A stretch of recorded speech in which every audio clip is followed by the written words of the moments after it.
So this is Make the Most of Mailchimp, and we're still in part 2. We're going to talk about the rest of the slope. We have 4 items on the agenda for this video: impressions, conversions, cultivation, and the big steps. So let's talk about impressions. In the More Than a Message training, we learned that we're going to try and reach our audience 3 to 5 different ways at the same time. We shouldn't rely on email alone to accomplish our outreach goals. And the reason for that is pretty simple. We know that no matter how good our message is, the target audience is going to overlook, forget, or ignore our message most of the time. It will happen that they will read the message, think about it, and refuse it, but it's really pretty rare. Most of the time, you just never quite get through. When we're using Mailchimp, the impression occurs when the subscriber sees the subject line in the email, in their inbox. That's what we call the impression. And so practically speaking, if I send an email, however many subscribers I send it to, that's how many impressions I'm going to record. If I send an email to the Waterwords email list with 1,698 subscribers, that's 1,698 impressions. If I send an email to the Newcastle County list to 3,138 subscribers, well, you got 3,138 impressions. Now, if the email just never quite gets to the inbox, that's called a bounce. And usually that means the address is dead. That email address has been changed. That employee left their job. The person switched from AOL to Google. For whatever reason, the email address is dead. And on average, you should expect that about 25% of your emails are going to start bouncing in any given year. But once you've made that impression by sending the email, you want to know how many people opened it to read what's inside. And Mailchimp will guess how many people open your email. That's the blue line that you see here in the chart to the right. 48 to 72 hours after you send an email, read the report and see what the open rate is. Now, the open rate is an educated guess. It's not 100% accurate. It's a long story. Just know that it's not 100% accurate. Mailchimp will also tell you precisely how many people click on an email, on a link in your email. So they click on the link for the perfect winter soup on the email on the left, and the red line on the bottom tells you how many people clicked. That number is very precise. Be sure to read that report 48 to 72 hours after you send your email. How does Mailchimp know that? Well, they put a tracking link, they put a tracking code onto every link that you put in your email. Now, here are some rules of thumb. Here's some averages that we see for Waterwords clients. We've looked at the email performance for dozens of small nonprofit and government agencies, and here's what we see. The average open rate tends to be between 20% and 30%. If you're doing better, awesome. If you're doing worse, you've got a problem. The average click-through rate on emails tends to be between 5% and 12%. The average conversion rate tends to be between 3% and 5%. And 1 to 2% of your emails are going to bounce every time you send that message. Now here's the outreach strategy brief. This is the document that we use when we're planning an outreach effort, and there's a section in there for impressions. So if Mailchimp is part of your outreach project, you'd put the name of the email list or the group or segment in that section where it says the target audience. Of course, you're going to reach them by email. And if you're going to reach them by email, the message pieces that you're going to need are text and pictures. In the outreach strategy brief, we want you to think about how you're going to test that message, and Mailchimp has great ways to test your message, and we're going to come back later and show you how that works. So let's go on to conversions. That's what's happened after you sent them the email. The conversions comes after impressions, and only a fraction of the people that get an impression that you make an impression on are going to convert.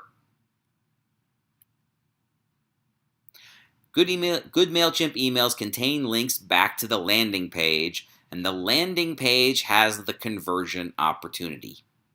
That's best practice for email. Here's best practice for email. On the left, you have a Mailchimp email, and there's a button that says Donate Now.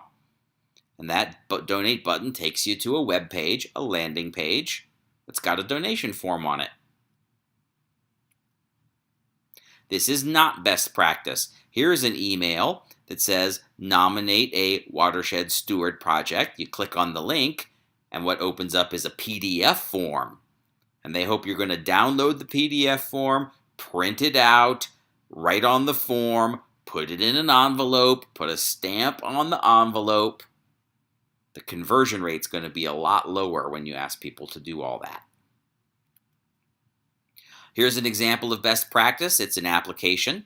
So on the left, we have an email from the Ecological Society of America, and you apply for their training scholarship. You click the link, and you end up on a landing page. And on the landing page, you've got the application form right there. And here is an example of not best practice. It's from the Michigan Waterfront Alliance. And in the bottom of the email is a form. They expect you're going to print the email on paper, fill out the form, put the paper form in an envelope, put an address on there, lick a stamp. The conversion rate on those emails is likely to be quite low. So here's an example of best practice for a newsletter. It's from Spitfire Strategies. The email comes and there's a series of short teasers in there. It's not the full article. You have to click on the link, and then it takes you back to a landing page on the Spitfire website, and that's where you read the full article. And here's an example that's not best practice. This email is so long that I can't even fit it all on a slide. But there's not a link, there's not a clear link off of that email that goes anywhere. They stuffed the whole message into the email, and that is not best practice. So let's talk about the conversions and email and the outreach strategy brief.